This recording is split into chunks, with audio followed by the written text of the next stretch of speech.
programa Tudo de Bom hoje entra nas histórias das Assembleias de Deus do Brasil, em especial a Assembleia de Deus do Estado de Goiás. E eu trago hoje para contar para nós toda essa história abençoada, a nossa história dos assembleianos.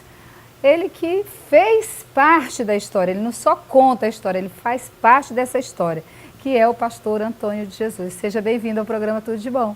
Obrigado, tudo de bom para você e para os seus telespectadores e admiradores. Pastor Antônio de Jesus, eu tenho uma grande admiração pelo seu trabalho, pelo tempo que eu tenho estado há mais de 20 anos nas Assembleias de Deus. Sempre onde passo, a igreja que prego, alguém conta uma história do senhor. Ah, o pastor Antônio de Jesus, pastor, ou então lembra do seu filho Eliezer de Jesus, que era o rapazinho, o menininho que cantava. Então, assim, é muito gostoso a gente saber que existem pessoas que marcam as nossas histórias. Mas eu queria contar para os nossos telespectadores essa história tão abençoada nossa, das Assembleias de Deus aqui no estado de Goiás, e que o senhor há muito tempo faz parte. Então, quando o senhor começou a ir para a Assembleia de Deus, o senhor já era filho de pastores?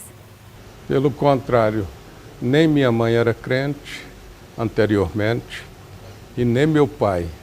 Por volta de 1945, quando eu estava aproximando-me dos 4 anos de existência, a minha mãe, Aurelina César de Jesus, de saudosa memória, teve a oportunidade de encontrar com esse Cristo através de um milagre realizado na vida do meu primeiro irmão Antonito de Jesus Dias, e a partir daí começamos a trilhar no caminho santo. E meu pai, por ser idólatra e ter uma posição social muito elevada à época, grande agropecuarista, ele ignorou tudo e não queria jamais que minha mãe fosse crente.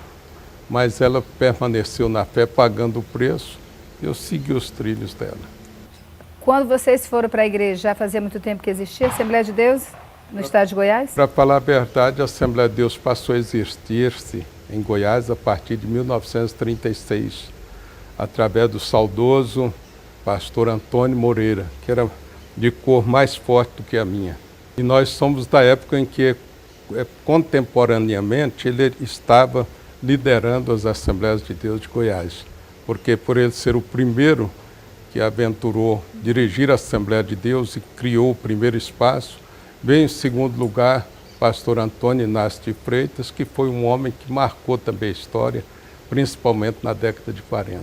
Então, quando vocês entraram na Assembleia de Deus, a igreja já era sede de Campinas? Campinas era uma congregação das 55 no 18 em Goiânia. Quantos membros, em média, tinha a Assembleia de Deus naquela época, com 9 anos de existência no estado? Segundo o que me contam os antecessores, era aproximadamente 1.000 congregados. Seu primeiro pastor, quando você Meu chegou primeiro lá? pastor local foi Arlindo Gonçalves Pereira, Que é uma história pai do também. coronel Osimael Gonçalves. Olha só, então, antes mesmo do pastor Albino? Albino? Ah, já teve muita história Muita precedendo. história, porque eu conheço do pastor Albino para cá, Pois né? é. Então eu creio que muitas pessoas estão assistindo também. Então, depois do pastor Arlindo, Veio o pastor, em seguida, pastor Giacomo Guide da Veiga, carioca. Veio depois pastor Urgel Libório Pereira, que também era carioca. Veio o pastor Agnello Constantino da Silva, que era do Rio Grande do Norte. Veio o pastor Getúlio Ferrão da Silva, que era de Goiás. olha, Veio o pastor Timóteo Alves de Azevedo, que me batizou em águas no rio Cascavel. Não era poluída, era água potável à época. Em 1956, quem me batizou as águas. E depois, em 58, veio o pastor Albino Gonçalves Boaventura. é muita história. É muita história. Assim, um fato que diferencia muito aquela época para hoje, da igreja que o senhor conheceu para a igreja de hoje. Assim, eu estou falando aqui em culto mesmo. Liturgia. A liturgia pentecostal da época, ela era muito rígida. E por ser muito rígida, ela tinha muito mais comunhão com o Altíssimo. O crente era mais confiante em Deus, era mais de joelho no chão, não era de conversa apenas. O crente não buscava posição, buscava comunhão com Cristo. Essa é forte. O senhor falou, não procurava posição, procurava comunhão com Cristo. Isso é tremendo. E essa para os dias de hoje. E essa comunhão pagava um preço por ela. Porque sabemos que a própria tribulação é uma experiência que nos faz ter mais comunhão com Cristo. Outra pergunta que eu quero fazer para o senhor. No meio disso tudo, dessas transformações todas, vamos dizer, entre aspas, o andamento, o crescimento, o progresso da igreja, que hoje mudou muito, né? Então hoje, por exemplo, se você vai numa igreja que o louvor não está muito bem afinado, ou que não tem os músicos, ou que não tem um bom cantor, eu fico imaginando como era naquela época uma Assembleia de Deus e hoje tão abençoada com todos esses louvores. E o que se distingue, a diferença disso, para a gente relembrar o que foi essa implantação. Interessante, era usado os instrumentos básicos mínimos, como por exemplo o acordeon, que à época era sanfona, o violão, não havia guitarra, era implantado o pandeiro, né? E aí por diante um cavaquinho, e se louvava a Deus, e quando dizia assim, mais ou menos cantando, quando as lutas desta vida trabalhosa se findar, o adeus a este mundo vamos dar, para o céu então iremos com Jesus nos encontrar, na Jerusalém de Deus. Isso fazia festa e lágrimas aconteciam. Poder de Deus. Batíamos no Espírito Santo. Crente confiava mais no poder da oração do que no poder da medicina e no poder dos medicamentos. O senhor acha que a igreja desenvolveu mais naquela época ou hoje? Espiritualmente, eu acredito que ela cresceu muito nessa época do seu nascedouro. Porque nasceu com aquela fé e os princípios muito sagrados, muito santificados, né? Com muito temor a Deus, que é o princípio de toda a sabedoria. Por isso ela prevalece. Quer dizer, é uma época que não nasceu uma Assembleia de Deus com um pastor preocupado em jogar uma bola, correr atrás de bola, era preocupado em correr atrás das almas. Então era outro pensamento. E eram homens realmente santos, se identificavam como os anciãos de bons princípios.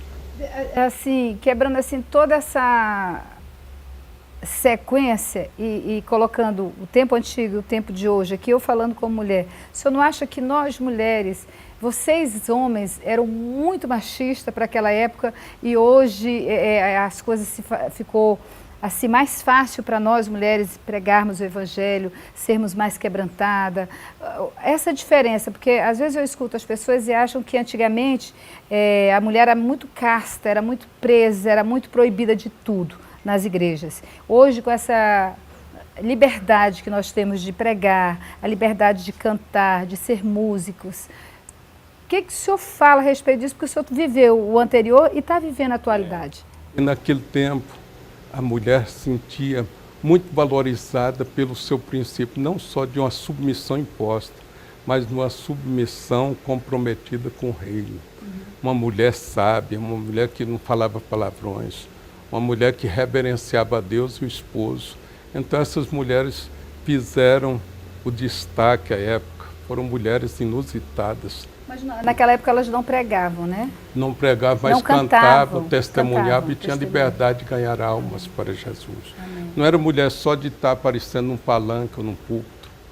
A mulher aparecia lá na casa daqueles menos favorecidos, lá nas roças, lá na casa do peão, de boiadeiro, e pregava o evangelho, levava o povo. Vamos dizer, ela era a primeira dama daquela época que fazia o social. O social. O social sem esquecer do espiritual. Sim, aí eu digo assim, porque ia até as pessoas mais carentes, Isso. não estava tão preocupada em pregar nas igrejas, talvez, ou em cantar nas igrejas, sim, alcançar as pessoas, fazer os trabalhos com as pessoas carentes, é isso que o senhor fala? A mulher já ficava honrada só de ser esposa de um crente. Amém. Quanto menos de um presbítero ou de um diácono. Imagina isso. Deve ser muito interessante. Eu vivi essa época.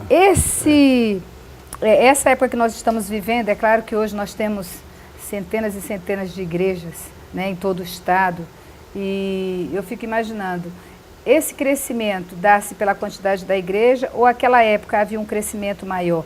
Pregar o evangelho era melhor ou era mais fácil? Ou a dificuldade era muito maior do que se tem hoje e se ganha menos pessoas para Jesus? Hoje tem mais meios de comunicações disponíveis, sim, como estamos aqui, para alcançar os corações. Igual eu estou no rádio há quase 45 anos. Uhum.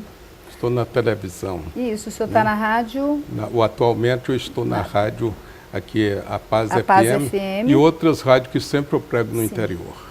Sim, sim. E na TV o senhor também está aqui conosco na Fonte TV? Estou aqui na Fonte TV, às 20 horas, nas quartas-feiras. E o que nos facilita todos esses meios de comunicações que antes não havia nem possibilidade de ir para uma rádio, não é? É interessante que com essa visão conservadora, Deus me deu uma visão evolutiva. Quer dizer, eu me modernizei também. Modernizei sem me mundanizar. Amém. Que é a diferença nisso. Então procurei ser o homem que abriu espaço na política, abriu espaço acadêmico. Fui o primeiro psicólogo, né, bacharelado em 1979. Amém. Isso marcou muito.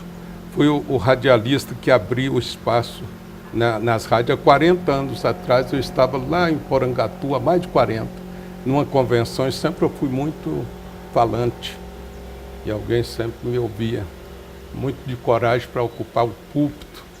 Eu disse para os irmãos obreiros, eu disse, irmãos, nós temos que abrir os olhos, a visão para 4 áreas que estão carentes de nossa representação.